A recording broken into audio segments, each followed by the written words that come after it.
Another day, another gala na naman tayo. Doodle fight naman tayo ngayon dito sa Big Boss sa may Santa Cruz, Laguna. Lunchtime na din kasi kaya naisipan namin na mai-try na kumain dito. Sumama nga halos lahat ang tagsiksikan sila lahat doon sa likod.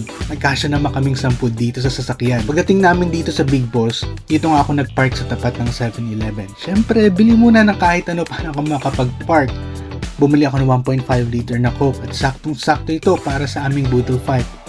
Pagpasok ko ay bawal pala ang outside foods and drink at may dedicated pala sila na parking sa likod for customers.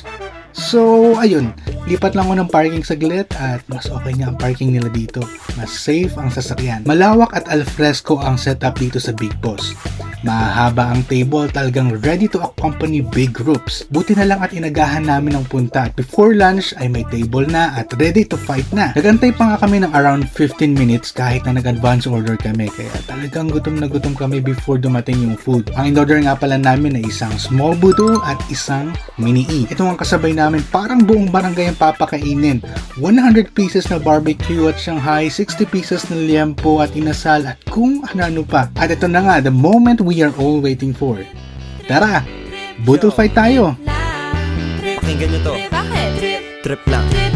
Halika na naramadali ng talaga. Pangako pagkatapos humihinga ka padali na pare magliliwanag na kung di ka sasabay maiiwanan ka. Ang isip ay wag na gawin pang dalawa dahil isa lang ito. Ang gusto lang naman ito ay maging masaya para di ka mabato ay... In case you are wondering saan ba nagmula ang konsepto ng budol fight, ang konsepto na ito ay nag-originate sa Philippine military, particularly sa Armed Forces of the Philippines, where may banana leaves na nakalatag at lahat ng pagkain na pagsasaluhan. This makes everyone equal in front of the food.